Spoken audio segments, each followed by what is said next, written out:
Okay, my name is Bobby Vaught. Don't forget to hit the subscribe button if you so choose. There's two different parts of this channel. There's a there's a political side. I talk about political things, economic, social things, various things, any issue that comes up, whatever people are talking about. But that's not today. Today is the other part of this channel, the investing side. Okay, if you're interested, I did a. Don't forget to hit the subscribe button if you so choose. If you're interested, I'll put a link in the description below to lesson 1 of everything you need to know to understand investing. It's up to 17 lessons now, 1 through 17, okay? Today is not going to be lesson number 18. Instead, we're going to do something a little bit different, start a different little deal here, and start taking the some of the knowledge that we talked about. And you go through those 17 lessons, you're going to understand investing better than 99.9% of the people out there, okay? Today we're going to take those things that we talked about, or some of it, in some of those lessons, and we're going to apply it to something. And we're going to discover, in fact, we're going to apply it to a particular REIT called Realty Income, ticker symbol O. And I'll explain why I don't like it. Okay. Okay. So this is Realty Income is something you see it all over YouTube. People, various YouTubers talking about it. Most of them like it. Some don't. I'm in the don't category. I was bantering with somebody at one point. Some guy that I'm not going to say his name because I mean, you know, I'm sure he's a good guy. We just have a difference in opinion here. But this is not about trying to one up somebody or embarrass them or anything like that. But I just had a difference in opinion with him, and he has, I don't know how many, hundreds of thousands of subscribers, maybe a million or more, I don't know, a lot. I have 153. Okay. That being said, I'm going to explain for you why I don't like Realty Income, ticker symbol O. First off, a REIT is a stock. It's a type of stock. There isn't a lot of reasons why you can't analyze it any differently than any other stock just because it happens to be a REIT. And you look it up anywhere, a REIT is a stock. It's just another sector. The different sectors in the stock market are technology, healthcare, energy, consumer discretionary, consumer staples, financials, industrials, materials, utilities, transportation, and we'll say real estate, okay? Realty Income. All right. So, first off, let's just take a look at some of the metrics here. And, you know, what do they actually do? Well, Realty Income, founded in 1969, we serve our clients as a full-service real estate capital provider. We have a portfolio of over 15,500 properties in all 50 U.S. states, the UK, and 7 other countries in Europe. That's what they do. It's a REIT. Dividends. First thing we notice, this looks pretty good. On the surface of it, 5.64% current dividend yield. I said looks pretty good. To a lot of people it does. Okay. Not to me. It's very rare that I see a real fat current yield like that and still like it, the company, when I start digging deeper as far as investing. Very rare. It happens not often. Very aware of dividend traps or high yield traps, you might say, and a whole lot of things. Very important. We talked about this extensively in those first 17 lessons. You would much rather have something that's paying 1% yield or less, current yield, and understand the difference between current yield and yield to cost. You would rather have something paying 1% or less current yield, but they're growing the dividend at 10% or better a year, and they've got revenue growth, they've got earnings growth, earnings per share growth, a low payout ratio, all of that combined.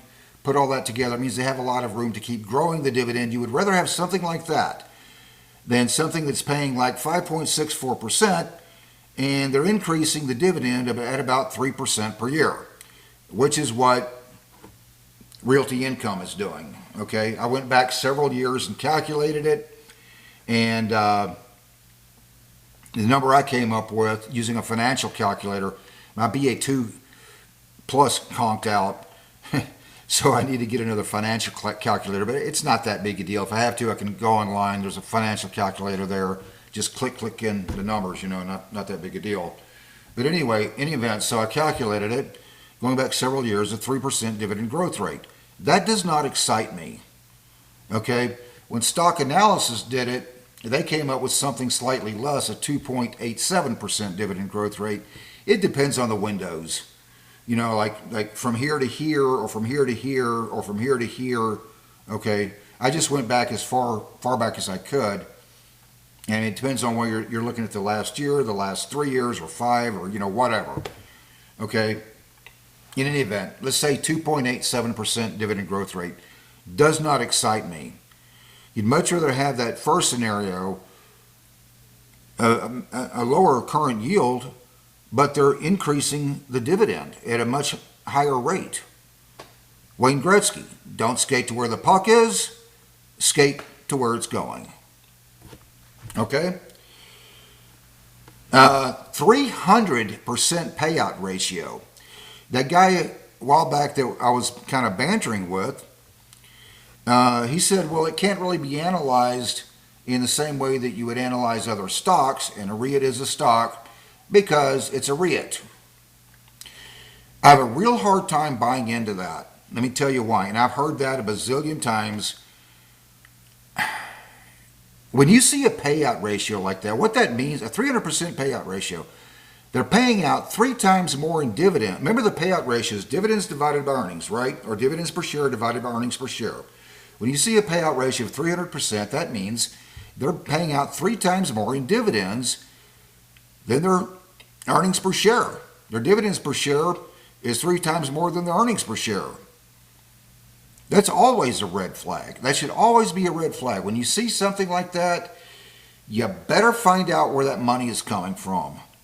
How is it that they're able to pay out 3 times more in dividends than what they're paying in earnings? Okay. Well, here's how they're doing it. They have large acquisitions. Where does the money coming from for that? They keep increasing the shares outstanding. They keep increasing the number of shares. I mean, anybody who's been studying investing even a little bit knows you'd much rather be invested in something where they're buying back shares. That when they increase the number of shares, they're diluting their earnings per share. In fact, let's just take a look at that. The financials. All right, here we go. This is the revenue growth. The top line growth, okay? Anytime you're watching the financial news and you hear them use the term top line growth, they're talking about the revenue growth. Okay? So here it is. For December 20, 10.68%. Looks great. December 21, the year 2021, 26.38%. 2022, 60.32%. 2023, 22.3% revenue growth. 2024, 29.34% revenue growth. And for 2025, the last number that Stock Analysis at least has been able to finish the numbers for, the year over year, September 30, 2025, so that would be just 3 months ago, 11.97% revenue growth. Okay, so all that looks real good. Great. Let's scroll down, and we're going to find out we're going to discover a little problem here. Earnings per share growth. 2020, negative 17%. 2021, negative 24%. 2022, positive 64%. That sounded good. 2023, minus 11%. 2024, minus 22%. 2025, a positive 2.56%, barely in the positive. This does not excite me, Okay? When I see earnings per share growth like that, and why? The earnings per share, the the per share earning, it's getting diluted because they keep issuing more shares, increase more, keep putting more shares out there available. Okay, so if you look it up and find out, exactly their little business model here, okay, sure, it all looks real good in terms of that yield and probably be able to maintain it. They're not increasing it very fast. Basically what you have is a well-paying CD a very well-paying CD, but without the government guarantee. Okay, there's risk here involved. All right. Lost my train of thought there for a second. Where was I going? Oh, yeah. Okay, so they have all these. They keep increasing the number of shares. Likely, we'll be able to maintain that dividend as long as they can keep finding these acquisitions and they can keep issuing more shares, more investors. That's where the money is coming from to have a payout ratio like that. Let me ask you a question.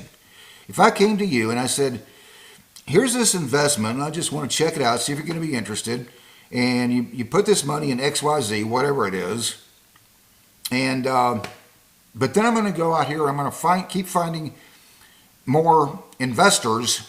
I'm going to pay you a nice yield, but I'm going to keep finding more investors to be able to pay that yield. And I got to keep finding more acquisitions, more large acquisitions. What does that sound like to you? I know what it sounds like to me. A 5-letter word that starts with the letter P and ends with the letter I.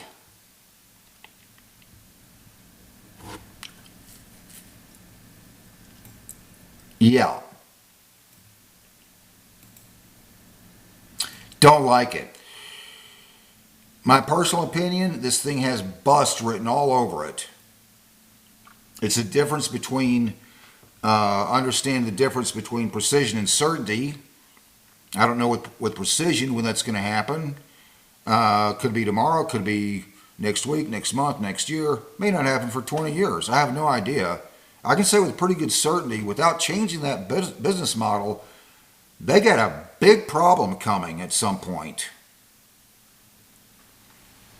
If they did change the business model and get all of that under control and a good payout ratio and a yield that I can believe they can actually maintain and increase at a steady rate, they get all that under control, sure, I'll take another look at it. I may like it at some point if that ever happens. I haven't seen that happen. I haven't seen Realty Income have any intent on changing that business model. Where? A REIT. And make no mistake, a REIT is a stock. So anybody tells you that these things don't apply just because it's real estate and not, consumer staples or energy or tech or whatever, wrong. It's a perfectly legitimate thing to analyze it like a stock because that's what it is. A REIT is a type of a stock in different sectors: technology, healthcare, energy, consumer discretionary, consumer staples, financials, industrials, materials, utilities, transportation, and real estate. I don't like it. In fact, I haven't seen any REIT that I've liked. I just don't. Realty Income, ticker symbol O, don't like it. Risk reward analysis, this looks like too much risk for the return to me. Okay? For all the reasons just explained. In any event, I'm going to kind of leave it right there. I hope that put maybe a perspective on something. You agree, you don't agree. That's what I'm looking at. I don't like it, okay? So I'm just going to leave it right there. Don't forget to hit the subscribe button if you so choose. If you're interested, there's that 17 lesson, and there's be more at some point coming everything you need to know to understanding investing, and I'll put the link to lesson 1 in the description below, and then every lesson has a link to the next one. So lesson 1 has a link to lesson 2, has a link to lesson 3, and so on and so forth, make them all real easy to find. All right, I'm going to leave it right there. With all that being said, hope life is treating you well.